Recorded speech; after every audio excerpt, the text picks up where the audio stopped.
In this video, we're talking about how a simple breakfast combo can naturally increase circulation down there, especially for aging men.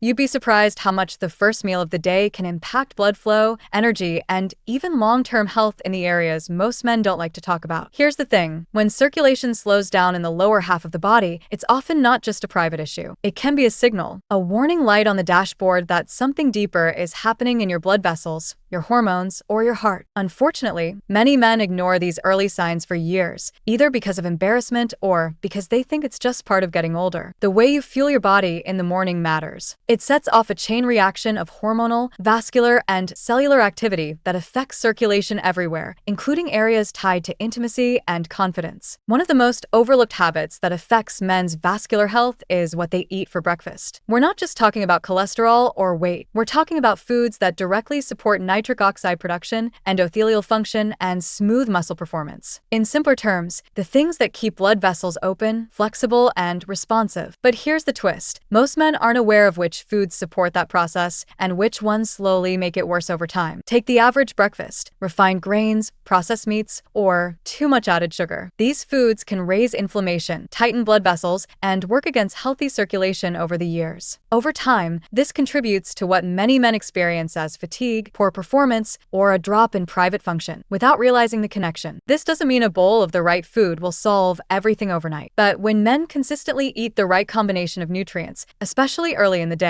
it supports the body's own ability to maintain healthy circulation, energy, and vascular health where it counts. Still, there's one important thing to remember. The problem itself isn't just about performance. It's about what's happening inside the blood vessels. Poor circulation in this area can be an early sign of heart disease, high blood pressure, or insulin resistance, all of which increase with age. Let's start with something you might not expect: pistachios. In a published clinical trial, men who ate about 100 grams of pistachios daily for just 3 weeks saw measurable improvements in blood flow, libido, and even cholesterol profiles. The reason? Pistachios are naturally rich in L-arginine, an amino acid your body uses to make nitric oxide, a key compound that helps relax blood vessels and improve circulation. It's the same compound that underpins many prescription treatments, but here it's coming from food. And it's not just pistachios. Walnuts and almonds also offer strong cardiovascular benefits thanks to their healthy fats, antioxidants, and amino acid content. These nutrients help keep your endothelium, the inner lining of your blood vessels, flexible and responsive. That means better flow, lower blood pressure, and healthier performance throughout the body. Berries and citrus fruits. These are packed with natural compounds called flavonoids, specifically anthocyanins, flavonones, and flavones. These act like protectors for your blood vessels, helping reduce stiffness, improve elasticity, and boost nitric oxide levels naturally. Flavonoids work by supporting the function of your endothelial cells, the same ones responsible for blood vessel dilation. More nitric oxide means better blood flow, and better blood flow, especially to smaller vessels, directly supports performance and energy in aging men. Let's talk about the base of that breakfast combo: whole oats. Unlike refined grains, oats contain high levels of soluble fiber, which helps reduce bad cholesterol and stabilize blood sugar, two key factors that affect vascular health. But they also support nitric oxide indirectly by improving the overall health of your cardiovascular system. These foods work together to support the body's vascular system, including circulation down there. Another example: dark chocolate, when it's at least 70% cacao, is rich in flavonols, compounds that also boost nitric oxide. In moderate amounts, dark chocolate can support healthy vasodilation and even mood, though of course, it's best in balance, not as a staple. And what about watermelon? This fruit contains citrulline, which converts to arginine in the body, then boosts nitric oxide production over time. All of this points to one key truth: circulation issues often start in the kitchen, not in the doctor's office. The foods we choose either support our blood vessels or work against them. And the right breakfast, built on oats, berries, and nuts, delivers a powerful, scientifically supported combination of nitric oxide precursors, antioxidants, and heart-healthy fiber. As men age, there's a gradual shift happening inside the body, especially in the vascular system. Blood vessels don't respond quite as efficiently. The flexibility that used to support healthy circulation starts to fade. And this doesn't just affect your heart or your stamina. It often shows up first in the areas men least expect or want to talk about. One of the major changes is a decline in nitric oxide production. Nitric oxide is a gas naturally produced by the body, and it plays a critical role in relaxing the inner muscles of your blood vessels. That relaxation is what allows blood to flow freely. But starting as early as your late 30s or early 40s, nitric oxide levels start to decrease steadily, often by as much as 50% by age 60. The smaller arteries in the lower body are particularly sensitive to these changes. If blood vessels stiffen or narrow, it can reduce the pressure and speed needed to maintain healthy circulation in more intimate areas. In many cases, this decline is gradual, not sudden, so it's easy to overlook until it becomes noticeable. What makes things more complex is that this isn't just about one system. Multiple body systems are working together or against each other when it comes to circulation and vitality. First, there's the cardiovascular system. If cholesterol levels rise, if inflammation increases, or if plaque builds up in arteries, it creates resistance. That resistance affects everything downstream. Literally, poor heart health directly leads to weaker blood flow where it counts. Then there's the endocrine system, which manages hormones like testosterone. While testosterone alone doesn't control circulation, it supports the health of tissues and vessels in that region. Low testosterone can reduce vascular responsiveness and muscle tone, making circulation less efficient. And finally, there's the nervous system, which regulates signals from the brain to the body. When stress is high, or when signals become inconsistent with age or chronic disease, the nervous system can disrupt the natural rhythm of blood flow and vascular response. Now, if this sounds like a lot happening at once, that's because it is. But the good news is that these systems are also very responsive to diet and lifestyle changes, especially early in the day. This isn't about chasing trends or trying extreme routines. It's about building a practical habit into your morning that supports the systems responsible for blood flow, particularly in areas affected by age, stress, or reduced nitric oxide. Let's start with the base. 1. Rolled oats or steel-cut oats. Oats are a powerful whole grain that supports vascular health in several ways. They're high in soluble fiber, especially beta-glucan, which has been shown to lower LDL cholesterol. Lower cholesterol reduces arterial stiffness and improves endothelial function, meaning your blood vessels respond better to signals from the body and brain. Oats also help stabilize blood sugar, which indirectly protects the small blood vessels that can be affected by insulin resistance. Aim for about 1/2 to 1 cup cooked oats in the morning. 2. A generous serving of berries. Next, top your oats with a mix of blueberries, strawberries, or raspberries, all rich in flavonoids. A Harvard study following over 25,000 men for 10 years found that those who ate more flavonoid-rich fruits had a significantly lower risk of developing erectile dysfunction. The reason? These compounds help your blood vessels stay elastic, reduce oxidative stress, and boost nitric oxide production naturally. Fresh or frozen berries both work. Just avoid added sugars. 3. Add a small handful of nuts. Pistachios, walnuts, and almonds are all excellent choices. They contain L-arginine, the amino acid your body converts to nitric oxide, plus magnesium, zinc, and healthy fats that support hormone balance and vascular tone. In a clinical trial, men who consumed 100 grams of pistachios daily for 3 weeks saw measurable improvements in circulation and performance. While you don't need quite that much every day, adding a small handful, about a quarter cup, is enough to get the benefits over time. This simple breakfast provides 3 key circulation boosters: nitric oxide precursors, arginine from nuts, nitrates from plants, antioxidants and flavonoids from berries, heart-healthy fiber, and cholesterol support from oats. That's why this combo works. It doesn't overload your system or spike your blood sugar. It gently supports the natural processes that help keep blood vessels healthy, especially in aging men. Now, here are a few tips to get the most out of this habit. Tip 1. Eat this combo consistently, not just occasionally. One meal won't change your vascular system overnight, but when eaten 4 to 5 times a week, this combination has shown measurable effects over the span of weeks to months. Regular intake keeps your nitric oxide production steady and your arteries functioning at their best. Tip 2. Avoid highly processed breakfast foods. Skip the pastries, sugary cereals, or processed meats like bacon and sausage. These options may feel comforting in the moment, but they increase inflammation and constrict blood vessels over time, working against your efforts to improve circulation. Tip 3. Hydrate early. Good blood flow depends on good hydration. Start your morning with a full glass of water before or alongside your breakfast to help maintain healthy blood volume and circulation. Tip 4. Keep portions reasonable. Even healthy foods can backfire if eaten in excess. Stick to 1 cup of cooked oats, half a cup of berries, and a small handful of nuts. This balance keeps your blood sugar stable while maximizing the vascular benefits. Tip 5. Pair with light movement. After eating, take a 10 to 15 minute walk or stretch. Gentle morning activity supports blood flow and helps your body make use of the nutrients you just gave it. The goal here isn't perfection, it's consistency. When you regularly support your body with foods that nourish your cardiovascular and hormonal systems, the effects often show up gradually but reliably. Many men report feeling more energy, clearer focus, and improved physical confidence simply by adopting this kind of morning habit. And remember, this is about taking charge, not being afraid. You don't need to wait until something goes wrong to make better choices. By understanding how food supports blood flow and using it strategically, you can build strength and resilience into your daily routine. Always talk to your doctor before acting on any health advice. They can help tailor changes based on your personal history and medications. So, here's the question to take with you. What's on your breakfast plate tomorrow morning? And is it helping or hurting your circulation? If you found this helpful, please like, share, and subscribe. It lets us know we're bringing you the clear, reliable men's health information you deserve.